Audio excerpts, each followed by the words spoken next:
میں ان سے ایک ہی چیز کہنا چاہتا ہوں کہ تم قرآن کے مطالعہ کرو، قرآن کو پڑھو، احادیث کو پڑھو، تمہیں معلوم چلے گا کہ ان تمام چیزوں میں، حرام کاریوں میں دل کا چین اور سکون نہیں ہے، بلکہ قرآن پاک خود کہتا ہے الا بذکر اللہ تطمئن القلوب، کہ اللہ کے ذکر ہی سے دل کو چین اور سکون ملتا ہے۔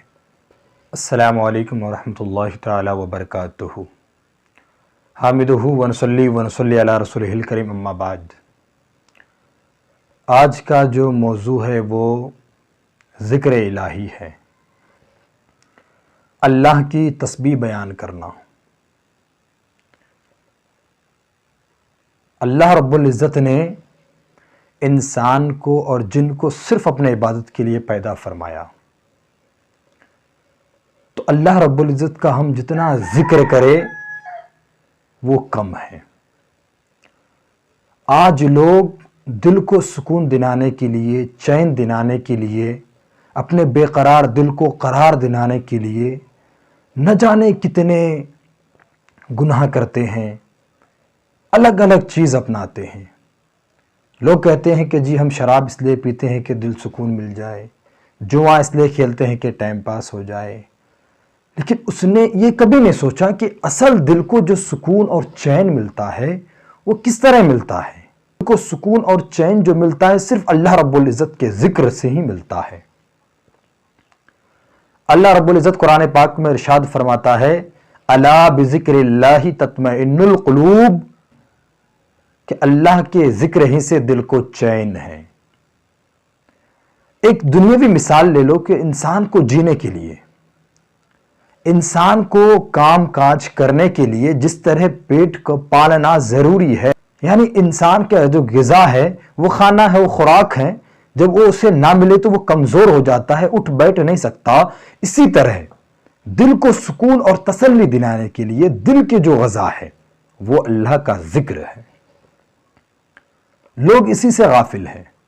اللہ رب العزت کا ذکر جتنا ہو سکے آپ کریں۔ دنیا میں کوئی ایسی چیز نہیں ہے جو اللہ کا ذکر نہیں کرتا۔ روایتوں میں آیا ہے کہ درخت کو لوگ اس وقت تک نہیں کاٹتا جب تک وہ اللہ کا ذکر میں رہتا ہے۔ جس دن اللہ کا ذکر چھوڑ دیتا، لکڑہاڑا درخت کو کاٹ دیتا ہے۔ اور روایتوں میں یہ بھی آیا ہے کہ کوئی مچھلی جال میں اس وقت تک نہیں پھنستا جب تک وہ اللہ کی تسبیح بیان کرتی ہے۔ جب وہ اللہ کا ذکر چھوڑ دے تو وہ ماہی گیر کے جال میں پھنس جاتا ہے۔ برادران ملت اسلامیہ، اللہ رب العزت کا جو ذکر ہے ہمیں کرتے رہنا چاہیے۔ وہ اس لیے کہ اللہ رب العزت قرآن پاک میں ارشاد فرماتا ہے یا ایھا الذین آمنوا اذکروا اللہ ذکرا کثیرا، اے ایمان والو اللہ کو بہت یاد کیا کرو۔ تو اللہ رب العزت کو ہم بہت زیادہ یاد کریں، ان کا ذکر کریں، ان کی تسبیح بیان کریں۔ ہمیں پیدا اسی لیے کیا گیا ہے کہ ہم اللہ کی عبادت کریں، اللہ کی تسبیح بیان کریں، اللہ کا ذکر کرتے رہیں۔ ہم کام کاجوں میں چاہے ہم جہاں بھی جائیں، اللہ کی تسبیح زبانوں پر رکھتے جائیں۔ صحابی رسول نے نبی پاک صلی اللہ علیہ وسلم کے بارگاہ میں عرض کرتے ہیں حبیبی یا رسول اللہ صلی اللہ علیہ وسلم، ایمان کو تازہ کیسے رکھا جائے؟ نبی پاک صلی اللہ علیہ وسلم نے فرمایا کہ اگر تم ایمان کو تازہ رکھنا چاہتے ہو، کلمہ طیبہ لا الہ الا اللہ محمد رسول اللہ کثرت سے پڑھا کرو، یہ تمہارے ایمان کو تازہ رکھے گا۔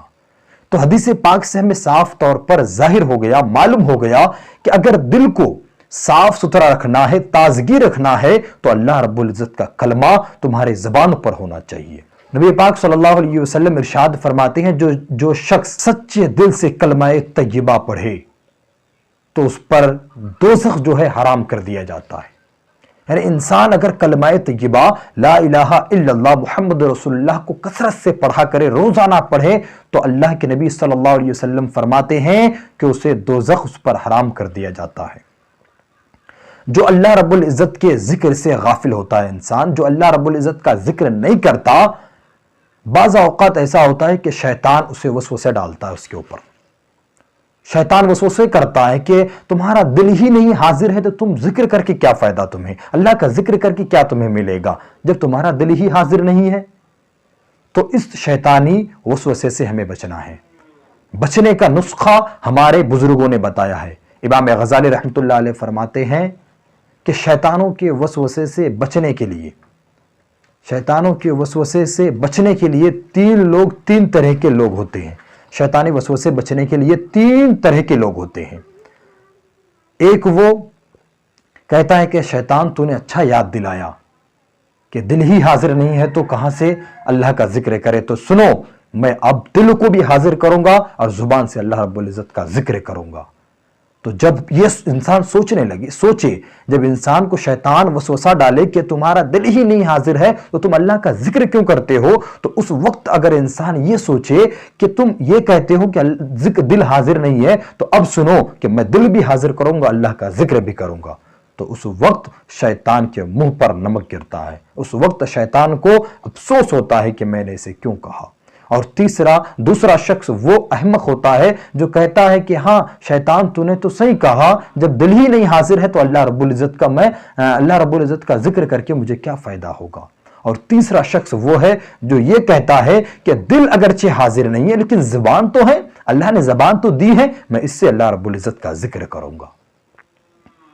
تو اللہ رب العزت کا ذکر کرنا ہے چاہے کسی بھی حال میں ہو، اللہ رب العزت کا ذکر کرتے رہے، ان کی تسبیح بیان کرتے رہے۔ دنیا میں کوئی ایسی چیز نہیں ہے جو اللہ رب العزت کا ذکر نہیں کرتا۔ میں ایک بات اور کہنا چاہتا ہوں، جو نوجوان یہ کہتا ہے کہ ہم اپنے دل کو سکون دلانے کے لیے، چین دلانے کے لیے ہم شراب پیتے ہیں، جوا بازی کرتے ہیں، میں ان سے ایک ہی چیز کہنا چاہتا ہوں کہ تم قرآن کے مطالعہ کرو، قرآن کو پڑھو، احادیث کو پڑھو، تمہیں معلوم چلے گا کہ ان تمام چیزوں میں، حرام کاریوں میں دل کا چین اور سکون نہیں ہے، بلکہ قرآن پاک خود کہتا ہے الا بذکر اللہ تطمئن القلوب، کہ اللہ کے ذکر ہی سے دل کو چین اور سکون ملتا ہے۔ تو میرے نوجوانوں، سکون اور چین کے لیے کہیں نہ جاؤ، کہیں پر سنیما گھروں میں نہ جاؤ۔ اگر دل کو چین دلانا ہے تو اللہ رب العزت کی مقدس کتاب قرآن مجید کو پڑھا کرو، اس سے دل کو چین بھی ملتا ہے اور سکون بھی ملتا ہے۔ آج لوگوں کا یہ ماحول ہو گیا ہے، دل ذرا سی بے چین ہوا، لوگ اپنے فونوں کو استعمال کرنے بیٹھ گئے، لوگ فون چلانے بیٹھ گئے، اس میں غلط چیزیں دیکھنے لگ جاتے ہیں کہ دل کو سکون ملتا ہے۔ میں کہتا ہوں کہ سکون نہیں ہے وہ کہ جب تم فونوں میں غلط چیزیں دیکھتے ہو، تمہارے دل کو ایک آن کے لیے سکون تو ملتا ہے، لیکن بعد میں تمہیں اس چیز کا احساس ہوتا ہے، تم اس چیز کے بارے میں سوچتے ہو کہ یہ نہیں کیا ہوتا۔